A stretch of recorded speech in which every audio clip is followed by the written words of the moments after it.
Hi ಸ್ನೇಹಿತರೆ, ಎಲ್ಲರಿಗೂ join to ಲರ್ನ್ಗೆ ಸ್ವಾಗತ. ಇವತ್ತಿನ ಒಂದು ಸೆಷನ್ನಲ್ಲಿ KPSCಯ ಗ್ರೂಪ್ ಸಿ ಲೆಕ್ಕ ಸಹಾಯಕರ ಪರೀಕ್ಷಾ ತಯಾರಿಯ ಭಾಗವಾಗಿ ಸ್ವಾತಂತ್ರ್ಯ ನಂತರದಲ್ಲಿ ಕರ್ನಾಟಕದ ಭೂ ಸುಧಾರಣೆಗಳು ಮತ್ತು ಸಾಮಾಜಿಕ ಬದಲಾವಣೆಯ ವಿಷಯಗಳ ಚರ್ಚೆಯ ಭಾಗವಾಗಿ ಅಧ್ಯಾಯ 2ರಲ್ಲಿ ಭೂ ಸುಧಾರಣೆಯ ಚಾರಿತ್ರಿಕ ನೋಟದ ಕುರಿತು ಚರ್ಚೆಯನ್ನು ಮಾಡೋಣ ಅಂತ ಹೇಳ್ತಾ ಇವತ್ತಿನ ಒಂದು ಕ್ಲಾಸನ್ನು ಸ್ಟಾರ್ಟ್ ಮಾಡೋಣ. ಕ್ಲಾಸನ್ನು ಸ್ಟಾರ್ಟ್ ಮಾಡೋಕ್ಕಿಂತ ಮುಂಚೆ ಒಂದು ಸ್ಮಾಲ್ ಹಾಗೂ important information. Join to learn ಆ್ಯಪ್ನಲ್ಲಿ ಲೆಕ್ಕ ಸಹಾಯಕರು ಮತ್ತು ಕಿರಿಯ ಲೆಕ್ಕ ಸಹಾಯಕರ ಪರೀಕ್ಷಾ ತಯಾರಿಗಾಗಿ ನೋಟ್ಸ್ ಹಾಗೂ ಪರೀಕ್ಷಾ ಸರಣಿ ಕನ್ನಡ ಮಾಧ್ಯಮ ಮತ್ತು ಇಂಗ್ಲಿಷ್ ಮಾಧ್ಯಮದಲ್ಲಿ ಅವೈಲೇಬಲ್ ಇರುತ್ತೆ. ಸೊ ಜಾಯಿನ್ ಟು ಲರ್ನ್ ಆ್ಯಪ್ನ ಲಿಂಕನ್ನು ಕೆಳಗಡೆ ಡಿಸ್ಕ್ರಿಪ್ಷನಲ್ಲಿ ಕೊಡಲಾಗಿರುತ್ತೆ. ಸೊ ಆ್ಯಪನ್ನು ಡೌನ್ಲೋಡ್ ಮಾಡಿಕೊಂಡು ಈ ಒಂದು ಕೋರ್ಸ್ಗೆ ನೀವು ಜಾಯಿನ್ ಆಗ್ಬೋದು ಅಂತ ಹೇಳ್ತಾ ಇವತ್ತಿನ ಕ್ಲಾಸನ್ನು ನೋಡೋಣ. ಸ್ವಾತಂತ್ರ್ಯ ಬರೋಕ್ಕಿಂತ ಮುಂಚೆ ಕರ್ನಾಟಕದಲ್ಲಿ ಹಲವಾರು ಒಂದು ಭೂ ಸುಧಾರಣೆಗಳ ಮೇಲೆ ಒಂದು ಡೆವಲಪ್ಮೆಂಟ್ಸ್ಗಳಾಗುತ್ತೆ. So not only in Karnataka, throughout the India ಏನಾಗುತ್ತೆ ಅಂತಂದರೆ ಬ್ರಿಟಿಷರು ಹಾಗೂ ಭೂ ಮಾಲೀಕರು ರೈತರ ಮೇಲೆ ಶೋಷಣೆಯನ್ನು ಮಾಡ್ತಾರೆ. ಸೊ ಕಂದಾಯದ ಮುಖಾಂತರ ಅಥವಾ ಕಂದಾಯವನ್ನು ಕಟ್ಟಿಸಿಕೊಳ್ಳುವುದರ ಮುಖಾಂತರ ಅಥವಾ ಒಂದು ಮಿತಿಮೀರಿದಂತಹ ಕಂದಾಯವನ್ನು ಪಡೆಯುವುದರ ಮುಖಾಂತರ ಬ್ರಿಟಿಷರು ಏನು ಮಾಡ್ತಾರೆ ಅಥವಾ ಭೂ ಮಾಲೀಕರು ಏನು ಮಾಡ್ತಾರೆ, ರೈತರ ಮೇಲೆ ಶೋಷಣೆಯನ್ನು ಮಾಡ್ತಾರೆ. ಆವಾಗ ರೈತರು ಬ್ರಿಟಿಷರ ಮೇಲೆ ಮತ್ತು ಭೂ ಮಾಲೀಕರ ಮೇಲೆ ಸಿಡಿದೇಳ್ತಾರೆ, ಹಲವಾರು ಹೋರಾಟಗಳನ್ನು ಮಾಡ್ತಾರೆ. ನಮಗೆ ಸ್ವಾತಂತ್ರ್ಯಕ್ಕಿಂತ ಮೊದಲು, ಭಾರತಕ್ಕೆ ಸ್ವಾತಂತ್ರ್ಯ ಬರೋಕ್ಕಿಂತ ಮೊದಲು ಭಾರತದ ರೈತರು ಸಿಡಿದೇಳೋಕೆ ಹಲವಾರು ಕಾರಣಗಳಿದೆ. ಅದರಲ್ಲೂ ಕೂಡ ಮುಖ್ಯವಾಗಿ ಕೆಲವೊಂದು ಕಾರಣಗಳನ್ನು ನಾವಿಲ್ಲಿ ನೋಡೋಣ. ಮೊದಲೇದಾಗಿ ಜಮೀನ್ದಾರರ ದಬ್ಬಾಳಿಕೆ. ಜಮೀನ್ದಾರರು ರೈತರ ಮೇಲೆ ದಬ್ಬಾಳಿಕೆಯನ್ನು ಮಾಡ್ತಾ ಇದ್ರು, ಮಿತಿಮೀರಿದಂತಹ ಕಂದಾಯವನ್ನು ಹೇರ್ತಾ ಇದ್ರು ಅಥವಾ ಕಂದಾಯವನ್ನು ವಸೂಲಿ ಮಾಡ್ತಾ ಇದ್ರು, ಸುಂಕವನ್ನು ವಸೂಲಿ ಮಾಡ್ತಾ ಇದ್ರು. ಬ್ರಿಟಿಷರ ಮಿತಿಮೀರಿದ ಕಂದಾಯ ಹೇರಿಕೆ, ಹಾಗೆ 19ನೇ ಶತಮಾನದ ಭೀಕರ ಕ್ಷಾಮ. ಈ ಒಂದು ಕ್ಷಾಮ ಅಂದರೆ ಒಂದು ಬರಗಾಲದ ಪರಿಸ್ಥಿತಿ ಉಂಟಾಗಿತ್ತು. ಈ ಬರಗಾಲದ ಪರಿಸ್ಥಿತಿಯಲ್ಲಿ ಬೆಳೆದೇ ಇದ್ರೂ ಕೂಡ, ಬೆಳೆಗಳು ಸರಿಯಾಗಿ ಬೆಳೆದೇ ಇದ್ರೂ ಕೂಡ ರೈತರು ಏನು ಮಾಡ್ತಾ ಇದ್ರು, ಕಂದಾಯವನ್ನು ಪೇ ಮಾಡಬೇಕಾಗ್ತಿತ್ತು ಅಥವಾ ಕಂದಾಯವನ್ನು ಕಟ್ಟಬೇಕಾಗ್ತಾ ಇತ್ತು. ಯಾರಿಗೆ? ಬ್ರಿಟಿಷರಿಗೆ. ಬೆಳೆನೇ ಇಲ್ಲ ಭೂಮಿಯಲ್ಲಿ, ಆದರೂ ಕೂಡ ಕಂದಾಯವನ್ನು ಎಲ್ಲಿಂದ ಕಟ್ಟಬೇಕು? ಹಾಗಾಗಿ ಆರ್ಥಿಕವಾಗಿ ರೈತರು ಶೋಷಣೆಗೆ ಒಳಪಡ್ತಾರೆ. ಯಾವಾಗ? ಸ್ವಾತಂತ್ರ್ಯ ಬರೋಕ್ಕಿಂತ ಮುಂಚೆ ಈ ಎಲ್ಲ ಡೆವಲಪ್ಮೆಂಟ್ಸ್ಗಳು ಆಗ್ತಾ ಇದೆ. ವೇದ ಕಾಲದಿಂದಲೂ ರೈತರು ಭೂಮಿಯಲ್ಲಿ ಬೆಳೆದ ಬೆಳೆಯನ್ನು ತಮ್ಮಲ್ಲೇ ವಸ್ತು ವಿನಿಮಯ ಪದ್ಧತಿಯ ಮೂಲಕ ವಿನಿಮಯ ಮಾಡ್ಕೋತಾ ಇದ್ರು. ಅಂದರೆ ಇವಾಗ ಇಬ್ಬರು ರೈತರಿದ್ದಾರೆ. ಒಬ್ಬ ರೈತ ಏನು ಮಾಡ್ತಾನೆ, ಗೋಧಿಯನ್ನು ಬೆಳಿತಾನೆ. ಇನ್ನೊಬ್ಬ ರೈತ ಏನು ಮಾಡ್ತಾನೆ, ರಾಗಿಯನ್ನು ಬೆಳಿತಾನೆ. ಅವಾಗ ಏನು ಮಾಡ್ತಾ ಇದ್ರು ಅಂದರೆ ಈ ರೈತನಿಗೆ ಗೋಧಿಯನ್ನು ಕೊಟ್ಟರೆ ಈ ರೈತ ರಾಗಿಯನ್ನು ಕೊಡ್ತಾ ಇದ್ದ. ಈ ರೀತಿ ವಸ್ತು ವಿನಿಮಯ ಪದ್ಧತಿ ಅಂದರೆ ಒಂದು ಬೇಸಿಕ್ ನೀಡ್ಸ್ ಏನಿದೆ, ನಮಗೆ ಒಂದು ಆಹಾರಕ್ಕೆ ಏನು ಅವಶ್ಯಕತೆ ಇದೆ ಅದನ್ನು ಕೊಡುಕೊಳ್ಳುವಿಕೆ ಮುಖಾಂತರ ನಾವು ಪಡ್ಕೋತಾ ಇದ್ವಿ. ಯಾವಾಗ? ವೇದ ಕಾಲದಿಂದಲೂ ಕೂಡ. ಅಂದರೆ ಕಮರ್ಷಿಯಲ್ ಪರ್ಪಸ್ ಇರಲಿಲ್ಲ. ಅಗ್ರಿಕಲ್ಚರ್ ಅನ್ನೋದು ಒಂದು ಕುಟುಂಬಕ್ಕೆ ಅಥವಾ ನಮ್ಮ ಒಂದು ಬೇಸಿಕ್ ನೀಡ್ಸ್ ಏನಿದೆ, ನಮ್ಮ ಒಂದು ಆಹಾರವನ್ನು ಪಡ್ಕೊಳ್ಳೋಕ್ಕೆ ಸೀಮಿತ ಆಗಿತ್ತು. ಅದೇ ಕಮರ್ಷಿಯಲ್ ಪರ್ಪಸ್ ಇರಲಿಲ್ಲ, ವಾಣಿಜ್ಯಕ್ಕಾಗಿ ಅದನ್ನು ಬೆಳೀತಾ ಇರಲಿಲ್ಲ ಯಾವಾಗ? ವೇದ ಕಾಲದಿಂದ. ಹಾಗಾಗಿ ಇಲ್ಲಿ ವಸ್ತು ವಿನಿಮಯ ಮೂಲಕ ನಾವು ಮಾಡ್ಕೋತಾ ಇದ್ವಿ. ವೇದ ಕಾಲದಿಂದ ಮಧ್ಯಯುಗದ ಕಾಲದವರೆಗೆ ಭೂಮಿಯನ್ನು ಖಾಸಗಿ ಸ್ವತ್ತಾಗಿ ಯಾರೂ ಕೂಡ ಪರಿಗಣನೆ ಮಾಡಿರಲಿಲ್ಲ. ಅದೊಂದು ಖಾಸಗಿ ಸ್ವತ್ತಲ್ಲ. ಯಾವಾಗ? ವೇದ ಕಾಲದಿಂದ ಮಧ್ಯಯುಗದ ಕಾಲದವರೆಗೆ. ಮುಖ್ಯವಾಗಿ ನಾವು ನೆನಪಿಟ್ಕೋಬೇಕಾಗಿದ್ದೇನು, ವಸ್ತು ವಿನಿಮಯ ಪದ್ಧತಿ ಮುಖಾಂತರ ನಾವು ಕೃಷಿಯನ್ನು ಅಥವಾ ಕೃಷಿಯಲ್ಲಿ ಬೆಳೆದಂತಹ ಬೆಳೆಗಳನ್ನು ನಾವು ಪಡ್ಕೋತಾ ಇದ್ವಿ ಅಥವಾ ನಮ್ಮ ಬೇಸಿಕ್ ನೀಡ್ಸನ್ನು ಫುಲ್ಫಿಲ್ ಮಾಡೋಕೆ ಅದನ್ನು ನಾವು ಮಾಡ್ಕೋತಾ ಇದ್ವಿ ಅಂತ. ಮೊಘಲರು ಭೂಮಿಯನ್ನು ಖಾಸಗಿ ಒಡೆತನದ ಸ್ವತ್ತಾಗಿ ಅಸ್ತಿತ್ವಕ್ಕೆ ಬರೋಕೆ ಕಾರಣರಾಗ್ತಾರೆ. ಯಾರು? ಮೊಘಲರು. ಈ ಮೊಘಲರಿಂದ ಭೂಮಿಯನ್ನು ಒಂದು ಖಾಸಗಿ ಒಡೆತನದ ಸ್ವತ್ತು ಅಂತ ಹೇಳಿ ಕನ್ಸಿಡರ್ ಮಾಡೋಕೆ ಸ್ಟಾರ್ಟ್ ಆಗುತ್ತೆ. ಇವರ ಆಡಳಿತದ ಸಮಯದಲ್ಲಿ ಕಂದಾಯ ವಸೂಲಿಗಾಗಿ ಭೂಮಾಪನ ವಿಧಾನವನ್ನು ಜಾರಿಗೊಳಿಸಲಾಗುತ್ತೆ. ಭೂಮಿಯನ್ನು ಮೆಜರ್ಮೆಂಟ್ ಮಾಡೋಕೆ ಸ್ಟಾರ್ಟ್ ಮಾಡ್ತಾರೆ. ಮೊಘಲರ ಸಮಯದಲ್ಲಿ ಭೂಮಾಪನ ವಿಧಾನದ ಮುಖಾಂತರ ಜಾರಿಯನ್ನು ಗೊಳಿಸ್ತಾರೆ. ಶೇರ್ ಶಾನ ಅವಧಿಯನ್ನು ಭೂ ಕಂದಾಯ ಪದ್ಧತಿಯ ಸುಧಾರಣೆಯ ಕಾಲ ಎಂದು ಕರೆಯಲಾಗುತ್ತೆ. ಸ್ಟಾರ್ ಮಾರ್ಕ್ ಹಾಕೊಳ್ಳಿ ಈ ಒಂದು ಪಾಯಿಂಟನ್ನು. ಶೇರ್ ಶಾನ ಅವಧಿಯನ್ನು ಭೂ ಕಂದಾಯ ಪದ್ಧತಿಯ ಸುಧಾರಣೆಯ ಕಾಲ ಅಂತ ಹೇಳಿ ಕರೆಯಲಾಗುತ್ತೆ. ನೋಟ್ ಡೌನ್ ಮಾಡ್ಕೊಳ್ಳಿ. ಈತನು ಜನಪ್ರಿಯ ರೈತವಾರಿ ಪದ್ಧತಿಯನ್ನು ಜಾರಿಗೊಳಿಸ್ತಾನೆ. ನೆನ್ಪಿಟ್ಕೊಳ್ಳಿ, ರೈತವಾರಿ ಪದ್ಧತಿಯನ್ನು ಜಾರಿಗೊಳಿಸ್ತಾನೆ. ಬೇರೆ ಬೇರೆ ಪದ್ಧತಿಗಳು ಬರುತ್ತೆ, ಜಮೀನ್ದಾರಿ ಪದ್ಧತಿ, ಮಹಲ್ವಾರಿ ಪದ್ಧತಿ, ರೈತವಾರಿ ಪದ್ಧತಿ ಅಂತ. ಹಾಗಾಗಿ ಇದರಿಂದ ಏನಾಗುತ್ತೆ, ರೈತರು, ಗೇಣಿದಾರರು ಹಾಗೂ ಸರ್ಕಾರದ ನಡುವೆ ನೇರ ಸಂಪರ್ಕವನ್ನು ಹೊಂದುವುದರ ಮೂಲಕ ಭೂ ಹಕ್ಕನ್ನು ಅಧಿಕೃತವಾಗಿ ನೀಡಲಾಗುತ್ತೆ. ಸೊ ಇಲ್ಲಿ 3 ಜನರ ನಡುವೆ, ರೈತರ ನಡುವೆ, ಗೇಣಿದಾರರ ನಡುವೆ ಮತ್ತು ಒಂದು ಸರ್ಕಾರದ ನಡುವೆ ನೇರ ಸಂಪರ್ಕವನ್ನು ಈ ಒಂದು ರೈತವಾರಿ ಪದ್ಧತಿಯ ಮೂಲಕ ಇಂಪ್ಲಿಮೆಂಟ್ ಮಾಡಲಾಗುತ್ತೆ. ಔರಂಗಜೇಬ್ ಭೂಮಿಯ ಕಂದಾಯ ವಸೂಲಿ ಮಾಡಲು ಭೂಮಿಯನ್ನು ತುಕಡಿಗಳನ್ನಾಗಿ ಮಾಡಿದ್ದ. ಸೊ ಭೂಮಿಯನ್ನು ತುಕಡಿಗಳನ್ನಾಗಿ ಮಾಡಿ ಅವುಗಳ ಮುಖಾಂತರ ಕಂದಾಯ ವಸೂಲಿಯನ್ನು ಯಾರು ಮಾಡ್ತಾ ಇದ್ರು? ಔರಂಗಜೇಬ್ ಮಾಡ್ತಿದ್ದ. ಸೊ ಮುಖ್ಯವಾಗಿ ನಾವು ನೆನಪಿಟ್ಕೋಬೇಕಾಗಿದ್ದು, ಮೊಘಲರ ಕಾಲದಲ್ಲಿ ಮೊದಲ ಬಾರಿಗೆ ಭೂಮಿಯನ್ನು ಖಾಸಗಿ ಸ್ವತ್ತಾಗಿ ಪರಿಗಣನೆಗೆ ತೆಗೆದುಕೊಳ್ಳೋಕೆ ಸ್ಟಾರ್ಟ್ ಆಗುತ್ತೆ. ಭೂಮಿಯ ಕಂದಾಯ ವಸೂಲಿ ಮಾಡುವಂತಹ ಅಧಿಕಾರವನ್ನು ಅಮಲ್ದಾರನಿಗೆ ವಹಿಸಲಾಗಿತ್ತು. ಈ ಒಂದು ಪಾಯಿಂಟನ್ನು ನೋಟ್ ಡೌನ್ ಮಾಡ್ಕೋಬೇಕಾಗತ್ತೆ. ಯಾರು ಕಂದಾಯ ವಸೂಲಿ ಮಾಡ್ತಾ ಇದ್ರು, ಆ ಅಧಿಕಾರಿಗೆ ಏನು ಅಂತ ಇದ್ರು ಅಂತ ಕೇಳಿದ್ರೆ ಅಮಲ್ದಾರ್ ಅಂತ ಹೇಳಿ ಕರಿತಾ ಇದ್ರು. ಬ್ರಿಟಿಷ್ ಆಳ್ವಿಕೆ ಕಾಲದಲ್ಲಿ ಪ್ರಬಲವಾಗಿದ್ದಂತಹ ವ್ಯವಸಾಯ ಪದ್ಧತಿಗಳೆಂದರೆ ಯಾವ ಒಂದು ಪದ್ಧತಿಗಳು ಬಹಳಷ್ಟು ಫೇಮಸ್ ಆಗಿತ್ತು ಬ್ರಿಟಿಷರ ಆಳ್ವಿಕೆಯ ಸಮಯದಲ್ಲಿ ಅಂದರೆ ಜಮೀನ್ದಾರಿ ಪದ್ಧತಿ, ಮಹಲ್ವಾರಿ ಪದ್ಧತಿ, ರೈತವಾರಿ ಪದ್ಧತಿ. ಸೊ ಈ ಜಮೀನ್ದಾರಿ ಪದ್ಧತಿ, ಮಹಲ್ವಾರಿ ಪದ್ಧತಿ, ರೈತವಾರಿ ಪದ್ಧತಿ, ಸೊ ಈ ಒಂದು ಪಾಯಿಂಟ್ಸ್ಗಳ ಮೇಲೆ, ಈ ಒಂದು ಟಾಪಿಕ್ಗಳ ಮೇಲೆ ಒನ್ ಆರ್ ದ ಅದರ್ ಎಕ್ಸಾಮ್ಸ್ಗಳಲ್ಲಿ ಒಂದು ಕ್ವಶನ್ಸ್ಗಳು ಬರ್ತಾ ಹೋಗುತ್ತೆ. ಮೊದಲನೇದಾಗಿ ಜಮೀನ್ದಾರಿ ಪದ್ಧತಿ ಏನು ಹಿಂಗಂದ್ರೆ, ಈ ಪದ್ಧತಿಯಲ್ಲಿ ದೊಡ್ಡ ಪ್ರಮಾಣದ ಭೂಮಿಯ ಒಡೆತನವನ್ನು ಹೊಂದಿದ್ದ ಭೂ ಮಾಲೀಕರು ಮತ್ತು ಪಾಳೆಗಾರರು ಸಂಪೂರ್ಣ ಹಕ್ಕನ್ನು ಪಡೆದುಕೊಂಡು ಗ್ರಾಮೀಣ ಪ್ರದೇಶದಲ್ಲಿ ತಮ್ಮ ಹಿಡಿತವನ್ನು ಸಾಧಿಸ್ತಾರೆ. ಅಂದರೆ ಒಂದು ಗ್ರಾಮ ಇದೆ ಅಂತಂದರೆ ಕನ್ಸಿಡರ್ ಮಾಡಿದ್ರೆ, ಒಂದು ಹಳ್ಳಿಯನ್ನು ನಾವು ಕನ್ಸಿಡರ್ ಮಾಡಿದ್ರೆ, ಮುಕ್ಕಾಲು ಭಾಗ ಒಂದು ಕೃಷಿ ಭೂಮಿ ಏನಿರುತ್ತೆ ಅದು ಒಬ್ಬರ ಕೈಯಲ್ಲಿ ಕೇಂದ್ರೀಕೃತವಾಗಿರುತ್ತೆ. ಅದರ ಮಾಲೀಕತ್ವವನ್ನು ಜಮೀನ್ದಾರ ಹೊಂದಿರ್ತಾನೆ. ಸೊ ಜಮೀನ್ದಾರರು ಅಂತ ನಾವು ಕೇಳಿರ್ತೀವಿ. ಸೊ ಒಂದು ಹಿಸ್ಟ್ರಿ ಓದುವಾಗ ಈ ಜಮೀನ್ದಾರರು ಏನು ಮಾಡ್ತಾರೆ, ಜಮೀನಿನ ಒಡೆಯರಾಗಿರ್ತಾರೆ. ಸೊ ಬಹಳಷ್ಟು 70-80% ಏನು ಭೂಮಿ ಇರುತ್ತೆ ಆ ಹಳ್ಳಿಯಲ್ಲಿ, ಆ ಭೂಮಿಯ ಒಡೆತನವನ್ನು ಈ ಜಮೀನ್ದಾರರು ಪಡ್ಕೊಂಡಿರ್ತಾರೆ. ಸೊ ಉಳಿದಂಥವ್ರು ಏನು ಮಾಡಬೇಕು, ಹಾಗಾದರೆ ಆ ಒಂದು ಗ್ರಾಮದಲ್ಲಿದ್ದಂಥ ಜನ ಅಂದರೆ ಈ ಜಮೀನ್ದಾರನ ಅಡಿಯಲ್ಲಿ, ಜಮೀನ್ದಾರನ ಕೈ ಕೆಳಗೆ ಕೆಲಸ ಮಾಡಬೇಕಾಗತ್ತೆ. ಯಾರು? ಈ ಜಮೀನ್ದಾರನ ಭೂಮಿಯಲ್ಲಿ ಕೆಲಸ ಮಾಡಬೇಕಾಗತ್ತೆ. ಹಾಗಾಗಿ ಇಲ್ಲಿ ಏನಾಗುತ್ತೆ, ರೈತರು ಕೂಲಿ ಮೇಲೆ ಅಥವಾ ಶೋಷಣೆಗೆ ಒಳಗಾಗ್ತಾರೆ. ಇಲ್ಲಿ ಕೂಲಿಯನ್ನು ಪಡ್ಕೊಂಡ್ರೂ ಕೂಡ ಶೋಷಣೆಗೆ ಒಳಗಾಗ್ತಾರೆ. ಹಾಗಾಗಿ ಇಲ್ಲಿ ದೊಡ್ಡ ಪ್ರಮಾಣದ ಭೂಮಿಯ ಒಡೆತನವನ್ನು ಭೂ ಮಾಲೀಕ ಅಥವಾ ಪಾಳೆಗಾರ ಈ ಒಂದು ಹಕ್ಕನ್ನು ಪಡ್ಕೊಂಡಿರ್ತಾನೆ. ಸೊ ಇವರು ಭೂಮಿಗೆ ಕಂದಾಯ ಕಟ್ಟುವಂತಿರಲಿಲ್ಲ. ಈ ಒಂದು ಪದ್ಧತಿಯಲ್ಲಿ ಇವರು ಭೂಮಿಗೆ ಕಂದಾಯವನ್ನು ಕಟ್ತಾ ಇರಲಿಲ್ಲ. ಇವರು ಬ್ರಿಟಿಷ್ ಆಡಳಿತವನ್ನು ಸದಾ ಬೆಂಬಲ ಮಾಡ್ತಾ ಇದ್ರು. ಯಾರು? ಜಮೀನ್ದಾರರು ಬ್ರಿಟಿಷರಿಗೆ ಬಹಳ ವಿಧೇಯರಾಗಿದ್ದರು. ಸೊ ಅವರು ಬ್ರಿಟಿಷ್ ಆಡಳಿತವನ್ನು ಬೆಂಬಲಿಸ್ತಾ ಇದ್ರು. ಬಿಹಾರ್, ಉತ್ತರ ಪ್ರದೇಶ್, ಮುಂಬೈ, ಮದ್ರಾಸ್ ಪ್ರಾಂತ್ಯಗಳಲ್ಲಿ ಈ ಒಂದು ಜಮೀನ್ದಾರಿ ಪದ್ಧತಿ ಮುಖ್ಯವಾಗಿ ಜಾರಿಯಲ್ಲಿತ್ತು. ಸೊ ಈ ಕರ್ನಾಟಕದಲ್ಲೂ ಕೂಡ ಕೆಲವೊಂದು ಮುಂಬೈ ಪ್ರಾಂತ್ಯ ಅಂತ ನಾವು ಮುಂಬೈ ಕರ್ನಾಟಕ ಅಥವಾ ಮದ್ರಾಸ್ ಪ್ರಾಂತ್ಯದ ಕರ್ನಾಟಕ ಅಂತ ನಾವು ಕರಿತೀವಿ. ಅಲ್ಲೂ ಕೂಡ ನಾವು ಜಮೀನ್ದಾರಿ ಪದ್ಧತಿಯನ್ನು ನಮ್ಮ ಇತಿಹಾಸವನ್ನು ತೆಗೆದು ನೋಡಿದಾಗ ಕಂಡು ಬರುತ್ತೆ.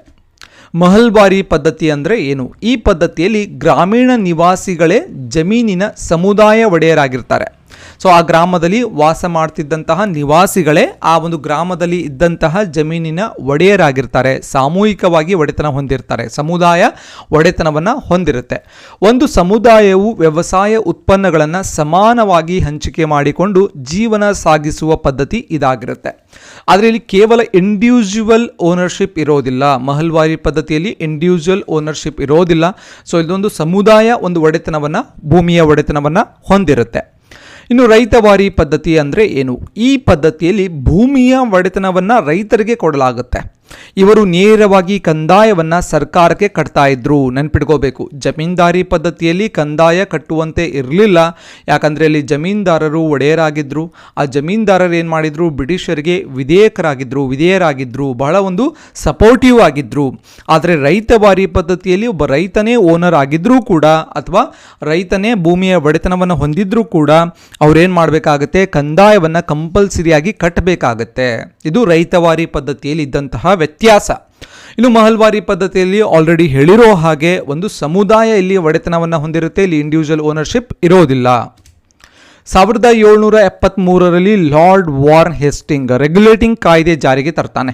1773 ಸ್ಟಾರ್ ಮಾರ್ಕ್ ಹಾಕೊಳ್ಳಿ. ಇಯರ್ಸ್ಗಳು ತುಂಬ ಇಂಪಾರ್ಟೆಂಟ್ ಆಗುತ್ತೆ. ಇಯರ್ಸ್ಗಳು ಎಕ್ಸಾಮಲ್ಲಿ ಕೇಳಲ್ಲ ಅಂತ ಬಹಳಷ್ಟು ಜನ ಕೇಳ್ತಾ ಇರ್ತಾರೆ. 1773 ಲಾರ್ಡ್ ವಾರ್ನ್ ಹೇಸ್ಟಿಂಗ್ ರೆಗ್ಯುಲೇಟಿಂಗ್ ಕಾಯ್ದೆಯನ್ನು ಜಾರಿಗೆ ತರ್ತಾನೆ.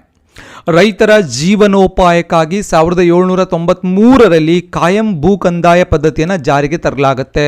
ನೆನ್ಪಿಟ್ಕೋಬೇಕು, ಪ್ರಶ್ನೆಯನ್ನು ಕೇಳ್ತಾರೆ. ಸೊ ಯಾವಾಗ ಕಾಯಂ ಭೂ ಕಂದಾಯ ಪದ್ಧತಿಯನ್ನು ಜಾರಿಗೆ ತರಲಾಯಿತು ಅಂತ ಕೇಳಿದ್ರೆ 1793. ಡಾಕ್ಟರ್ JC ಕುಮಾರಪ್ಪನವರ ನೇತೃತ್ವದಲ್ಲಿ ಕೃಷಿ ಸುಧಾರಣಾ ಸಮಿತಿಯನ್ನು ರಚನೆ ಮಾಡಲಾಗುತ್ತೆ. ಯಾರ ನೇತೃತ್ವದಲ್ಲಿ ರಚನೆ ಮಾಡ್ತಾರೆ? ಡಾಕ್ಟರ್ JC ಕುಮಾರಪ್ಪನವರ ನೇತೃತ್ವದಲ್ಲಿ. ಈ ಸಮಿತಿ ಕೆಲವೊಂದು ಸುಧಾರಣೆಗಳ ಕುರಿತು ಸಲಹೆಯನ್ನು ನೀಡುತ್ತೆ. ಏನೇನು ಸಲಹೆಗಳನ್ನು ನೀಡುತ್ತೆ? ಉಳುವವರಿಗೆ ಭೂಮಿಯ ಒಡೆತನ ದಕ್ಕಬೇಕು. ಯಾರು ಭೂಮಿಯನ್ನು ಬಿತ್ತುತ್ತಾರೆ, ಉತ್ತುತ್ತಾರೆ ಅಥವಾ ಭೂಮಿಯನ್ನು ಉಳುಮೆ ಮಾಡ್ತಾರೆ ಅವರಿಗೆ ಅದರ ಒಂದು ಒಡೆತನ ದಕ್ಕಬೇಕು. ಕೃಷಿ ಸಹಕಾರಿ ಸಂಘಗಳನ್ನು ರಚಿಸಲು ಪ್ರೋತ್ಸಾಹವನ್ನು ಕೊಡಬೇಕು. ಯಾಕೆ ಸಹಕಾರಿ ಸಂಘಗಳು ಇಂಪಾರ್ಟೆಂಟ್ ಆಗುತ್ತೆ? ಕೃಷಿ ಕೆಲಸಗಳಿಗೆ ಸಾಲ ಸಿಗುತ್ತೆ, ರೈತರಿಗೆ ಸಾಲ ಸಿಗುತ್ತೆ, ಅದರ ಮುಖಾಂತರ ಅವರು ಆರ್ಥಿಕವಾಗಿ ಸಪೋರ್ಟಿವ್ ಸಿಗುತ್ತೆ ಅವರಿಗೆ ಅಂತ ಹೇಳಿ. ಹಾಗೆ 6 ವರ್ಷಗಳವರೆಗೆ ನಿರಂತರವಾಗಿ ಭೂಮಿಯನ್ನು ಸಾಗುವಳಿ ಮಾಡುವವರಿಗೆ ಹಿಡುವಳಿ ಹಕ್ಕನ್ನು ನೀಡಬೇಕು. ಇವೆಲ್ಲವೂ ಕೂಡ JC ಕುಮಾರಪ್ಪನವರ ನೇತೃತ್ವದಲ್ಲಿ ರಚನೆಯಾದಂತಹ ಕೃಷಿ ಸುಧಾರಣಾ ಸಮಿತಿಯ ಕೆಲವೊಂದು ಸಲಹೆಗಳಾಗತ್ತೆ. 1955ರಲ್ಲಿ ಭೂ ಸುಧಾರಣಾ ಆಯೋಗವನ್ನು ರಚನೆ ಮಾಡಲಾಗುತ್ತೆ. ಯೋಜನಾ ಆಯೋಗದ ಮಂತ್ರಿಗಳಾಗಿದ್ದಂತಹ ಗುಲ್ಜರಿಲಾಲ್ ನಂದಾ ಯೋಜನಾ ಆಯೋಗದ ಅಧ್ಯಕ್ಷರಾಗ್ತಾರೆ. ಹಲವಾರು ಶತಮಾನಗಳಿಂದ ಭೂ ಮಾಲೀಕರು, ಪಾಳೆಗಾರರು ಬ್ರಿಟಿಷರ ಅನ್ಯಾಯದ ವಿರುದ್ಧ, ಶೋಷಣೆಯ ವಿರುದ್ಧ ರೈತರೊಳಗಿದ್ದಂತಹ ಆಕ್ರೋಶ ಸ್ಫೋಟಗೊಳ್ಳುತ್ತಾ ಬರುತ್ತೆ. ತಮಗಾದಂತಹ ಅನ್ಯಾಯಕ್ಕೆ ನ್ಯಾಯ ಪಡೆಯೋಕೆ ರೈತರು ಸಿಡಿದೇಳ್ತಾರೆ. ಆಲ್ರೆಡಿ ಹೇಳಿರೋ ಹಾಗೆ ನಾನು ಏನಿದೆ ಇಲ್ಲಿ ಭೂ ಮಾಲೀಕರ ವಿರುದ್ಧ, ಪಾಳೆಗಾರರ ವಿರುದ್ಧ, ಬ್ರಿಟಿಷರ ವಿರುದ್ಧ ರೈತರೇನು ಮಾಡ್ತಾರೆ? ಸೊ ಹೋರಾಟವನ್ನು ಮಾಡ್ತಾರೆ. ಯಾಕಂದರೆ ರೈತರು ಶೋಷಣೆಗೆ ಒಳಗಾಗಿರ್ತಾರೆ, ಆರ್ಥಿಕವಾಗಿಯೂ ಕೂಡ ಶೋಷಣೆಗೆ ಒಳಗಾಗಿರ್ತಾರೆ. ಸೊ ವಿಜಯನಗರ ಕಾಲದಲ್ಲಿ ಭೂಮಿ ನಿರ್ವಹಣೆಯನ್ನು ಪಾಳೆಗಾರರ ಉಸ್ತುವಾರಿಯಲ್ಲಿ ನೋಡಿಕೊಳ್ಳಲು ಬಿಡಲಾಗಿತ್ತು. ಸೊ ವಿಜಯನಗರ ಸಾಮ್ರಾಜ್ಯದ ಸಮಯದಲ್ಲಿ ಭೂಮಿ ನಿರ್ವಹಣೆಯನ್ನು ಯಾರು ಮಾಡ್ತಾ ಇದ್ರು ಅಂದರೆ ಪಾಳೆಗಾರರ ಉಸ್ತುವಾರಿಯಲ್ಲಿ ಅದನ್ನು ನೋಡಿಕೊಳ್ಳಲಾಗ್ತಾ ಇತ್ತು. ಸೊ ಇವತ್ತಿನ ಕ್ಲಾಸ್ನಲ್ಲಿ ನಾವು ಮುಖ್ಯವಾಗಿ ಹಿಸ್ಟಾರಿಕಲ್ ಪಾಯಿಂಟ್ಸ್ಗಳ ಬಗ್ಗೆ ಚರ್ಚೆ ಮಾಡ್ತಾ ಇದ್ದೀವಿ. ನೆನ್ಪಿಟ್ಕೋಬೇಕು, ಯಾಕಂದರೆ ಕೆಲವೊಂದು ಇಲ್ಲಿ ಯೋಜನಾ ಆಯೋಗ ಅಂತ ಇವಾಗ ಬರುತ್ತೆ, ಅದಕ್ಕಿಂತ ಮುಂಚೆ ವಿಜಯನಗರ ಪಾಯಿಂಟ್ ಬರುತ್ತೆ. ಭೂಮಿಗೆ ಸಂಬಂಧಿಸಿದಂತೆ ನಾವು ಹಿಸ್ಟಾರಿಕಲ್ ಆಗಿ ಏನೇನಿತ್ತು ಬಿಫೋರ್ ಇಂಡಿಪೆಂಡೆನ್ಸ್, ಸ್ವಾತಂತ್ರ್ಯ ಬರೋಕ್ಕಿಂತ ಮುಂಚೆ ಏನೇನಾಗಿತ್ತು ಅಂತ ಹೇಳಿ ಚರ್ಚೆಯನ್ನು ಮಾಡ್ತಾ ಇದ್ದೀವಿ. ಟಿಪ್ಪುವಿನ ಕಾಲದಲ್ಲಿ ಕೂಡ ಭೂ ಕಂದಾಯ ವಸೂಲಿ ಮಾಡುವಂತಹ ಅಧಿಕಾರವನ್ನು ಅಮಲ್ದಾರನಿಗೆ ವಹಿಸಲಾಗಿತ್ತು. ಪಾಯಿಂಟ್ ಇಂಪಾರ್ಟೆಂಟ್ ಆಗುತ್ತೆ. ಸೊ ಮೊಘಲರ ಕಾಲದಲ್ಲಿ ಕೂಡ ಅಮಲ್ದಾರನಿಗೆ ವಹಿಸಲಾಗಿರುತ್ತೆ. ಟಿಪ್ಪುವಿನ ಕಾಲದಲ್ಲಿ ಕೂಡ ಅಮಲ್ದಾರನಿಗೆ ಭೂ ಕಂದಾಯ ವಸೂಲಿ ಮಾಡುವಂತಹ ಅಧಿಕಾರವನ್ನು ಕೊಡಲಾಗಿತ್ತು. ಟಿಪ್ಪು ಜಹಗೀರ್ ಪದ್ಧತಿಯನ್ನು ಜಾರಿಗೆ ತರ್ತಾನೆ. ಪಾಯಿಂಟ್ ಇಂಪಾರ್ಟೆಂಟ್ ಆಗುತ್ತೆ. ಜಹಗೀರ್ ಪದ್ಧತಿಯನ್ನು ಯಾರು ಜಾರಿಗೆ ತಂದರು ಅಂತ ಕೇಳಿದ್ರೆ ಟಿಪ್ಪು. ಏನು ಜಹಗೀರ್ ಪದ್ಧತಿ? ಸೊ ಈ ಜಹಗೀರ್ ಪದ್ಧತಿಯಲ್ಲಿ ಸರ್ಕಾರಿ ಅಧಿಕಾರಿಗಳಿಗೆ ಬಹುಮಾನದ ರೂಪದಲ್ಲಿ ಜಹಗೀರ್ ಭೂಮಿಯನ್ನು ಕೊಡ್ತಾರೆ. ಅಂದರೆ ಒಬ್ಬ ಸರ್ಕಾರಿ ಅಧಿಕಾರಿ ಏನಿರ್ತಾನೆ ಅವನಿಗೆ ಜಹಗೀರ್ ಭೂಮಿಯನ್ನು ಉಡುಗೊರೆ ರೂಪದಲ್ಲಿ ಕೊಡಲಾಗುತ್ತೆ. ಜಹಗೀರ್ ಪಡೆದಂತಹ ಅಧಿಕಾರಿ ಏನು ಮಾಡ್ತಾನೆ? ಜೀವನ ಪರ್ಯಂತ ಅನುಭವಿಸ್ತಾನೆ. ಆ ಭೂಮಿಯನ್ನು ಉಳುಮೆ ಮಾಡ್ತಾನೆ, ಆ ಭೂಮಿಯಿಂದ ರೆವಿನ್ಯೂ ಪಡ್ಕೋತಾನೆ, ಆದಾಯವನ್ನು ಪಡ್ಕೋತಾನೆ. ಜೀವನ ಪರ್ಯಂತ ಆ ಭೂಮಿಯನ್ನು ಅನುಭವಿಸ್ತಾನೆ. ಮರಣದ ನಂತರ ಭೂಮಿಯನ್ನು ಸರ್ಕಾರದ ಒಡೆತನಕ್ಕೆ ಸೇರುವಂತೆ ಕಾಯ್ದೆಯನ್ನು ರೂಪಿಸಲಾಗುತ್ತೆ. ಇದಕ್ಕೆ ಜಹಗೀರ್ ಪದ್ಧತಿ ಅಂತ ಕರೀತಾರೆ. ಸೊ ಜಹಗೀರ್ ಪದ್ಧತಿ ಅಂದರೆ ಏನು, ಯಾರು ಇದನ್ನು ರೂಪಿಸಿದ್ರು? ಪಾಯಿಂಟ್ ಇಂಪಾರ್ಟೆಂಟ್ ಆಗುತ್ತೆ. ಟಿಪ್ಪು ಇದನ್ನು ರೂಪಿಸ್ತಾರೆ. ಸೊ ಈ ಒಂದು ಪದ್ಧತಿಯ ಪ್ರಕಾರ ಸರ್ಕಾರಿ ನೌಕರಿ ಅಥವಾ ಸರ್ಕಾರಿ ಅಧಿಕಾರಿ ಏನಿರ್ತಾನೆ ಅವನಿಗೆ ಬಹುಮಾನದ ರೂಪದಲ್ಲಿ ಭೂಮಿಯನ್ನು ಕೊಡ್ತಾರೆ. ಆ ಭೂಮಿಯಿಂದ ಅವನು ಆದಾಯವನ್ನು ಪಡ್ಕೋಬಹುದು. ಜೀವನ ಪರ್ಯಂತ ಮರಣದ ತನಕ ಅವನು ಭೂಮಿಯನ್ನು ತನ್ನ ಸ್ವಂತಕ್ಕಾಗಿ ಬಳಸ್ಕೋಬಹುದು. ಮರಣದ ನಂತರ ಸರ್ಕಾರಕ್ಕೆ ವಾಪಸ್ಸು ಆ ಭೂಮಿಯನ್ನು ಕೊಡಬೇಕಾಗತ್ತೆ. ಇದಕ್ಕೆ ಜಹಗೀರ್ ಪದ್ಧತಿ ಅಂತ ಕರೀತಾರೆ. ಟಿಪ್ಪು ಇನಾಂತಿ ಪದ್ಧತಿಯನ್ನು ಜಾರಿಗೊಳಿಸ್ತಾನೆ. ಸೊ ಇನಾಂತಿ ಪದ್ಧತಿ ಅಂದರೆ ಏನು? ಇನಾಂತಿಗಳೆಂದರೆ ವ್ಯವಸಾಯ ಭೂಮಿಗಳು ಕಂದಾಯ ರಹಿತ ಮಂಜೂರಾತಿಗಳಾಗಿರುತ್ತೆ. ಇವುಗಳನ್ನು ಮುಸ್ಲಿಂ ನಾಯಕರಿಗೆ ಹಾಗೂ ದೇವಸ್ಥಾನದ ಅರ್ಚಕರಿಗೆ ಯಥೇಚ್ಛವಾಗಿ ನೀಡಲಾಗುತ್ತೆ. ಸೊ ಇಲ್ಲಿ ಮುಸ್ಲಿಂ ನಾಯಕರು ಮತ್ತು ದೇವಸ್ಥಾನದ ಅರ್ಚಕರಿಗೆ ಈ ಇನಾಂತಿ ರೂಪದಲ್ಲಿ ವ್ಯವಸಾಯ ಭೂಮಿಗಳನ್ನು ಕಂದಾಯ ರಹಿತವಾಗಿ ಮಂಜೂರು ಮಾಡ್ತಾರೆ. ಟಿಪ್ಪು ಏನು ಮಾಡ್ತಾನೆ, ಮುಸ್ಲಿಂ ನಾಯಕರಿಗೆ ಮತ್ತು ದೇವಸ್ಥಾನದ ಅರ್ಚಕರಿಗೆ ಈ ಇನಾಂತಿ ಭೂಮಿಗಳನ್ನು ಕೊಡ್ತಾನೆ. ಈ ಭೂಮಿಗಳು ವ್ಯವಸಾಯ ಭೂಮಿಗಳಾಗಿದ್ದು ಇದಕ್ಕೆ ಯಾವುದೇ ರೀತಿಯಾದಂತಹ ಕಂದಾಯ ಕಟ್ಟುವಂತಿರಲಿಲ್ಲ. ಅಂದರೆ ಕಂದಾಯ ಇದಕ್ಕೆ ಫ್ರೀ, ಅಂದರೆ ಯಾವುದೇ ರೀತಿಯಾದಂಥ ಟ್ಯಾಕ್ಸ್ ಇರಲಿಲ್ಲ, ಕಂದಾಯ ಕಟ್ಟುವಂತಿರಲಿಲ್ಲ. ಆರಾಮಾಗಿ ಅದನ್ನು ಅನುಭವಿಸ್ಬೋದಾಗಿತ್ತು. ಇದಕ್ಕೆ ಇನಾಂತಿ ಪದ್ಧತಿ ಅಂತ ಕರೀತಾರೆ. ಕೆಲವೊಂದು ಗೇಣಿ ಪದ್ಧತಿಗಳಿತ್ತು. ಯಾವುದ್ಯಾವುದು ಗೇಣಿ ಪದ್ಧತಿಗಳು? ಬತಾಯಿ ಜಮೀನು, ಅಮಾನಿ ತಲಾವು ಜಮೀನು, ಶ್ರೇಯ ಗೇಣಿ, ಕಾಯಂ ಗುತ್ತಾ ಪದ್ಧತಿ, ಜೋಡಿ ಜಮೀನು. ಇವೆಲ್ಲವೂ ಕೂಡ ಗೇಣಿ ಪದ್ಧತಿಗಳು. ಕೆಳಗಿನವುಗಳಲ್ಲಿ ಯಾವುದು ಗೇಣಿ ಪದ್ಧತಿ ಅಂತ ಕೇಳಿದ್ರೆ ಬತಾಯಿ ಜಮೀನು, ಅಮಾನಿ ತಲಾವು ಜಮೀನು, ಶ್ರೇಯ ಗೇಣಿ ಅಥವಾ ಕಾಯಂ ಗುತ್ತಾ ಪದ್ಧತಿ, ಜೋಡಿ ಜಮೀನು ಇವೆಲ್ಲವೂ ಕೂಡ ಗೇಣಿ ಪದ್ಧತಿಗಳಾಗುತ್ತೆ. ಇನ್ನು ಬತಾಯಿ ಅಂದರೆ ಏನು? ಬತಾಯಿ ಅಂದರೆ ಬೆಳೆಯ ರೂಪದಲ್ಲಿ ಸರ್ಕಾರಕ್ಕೆ ಕಂದಾಯ ಕಟ್ಟೋದು.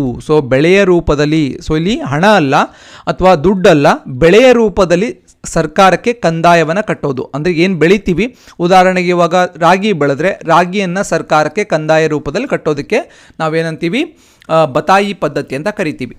ಇನಾಂತಿ ಭೂಮಿ ಆಲ್ರೆಡಿ ಹೇಳಿರೋ ಹಾಗೆ ಭೂ ಕಂದಾಯದಿಂದ ವಿನಾಯಿತಿ ಪಡೆದ ಭೂಮಿಗೆ ನಾವು ಇನಾಂತಿ ಭೂಮಿ ಅಂತ ಕರಿತೀವಿ.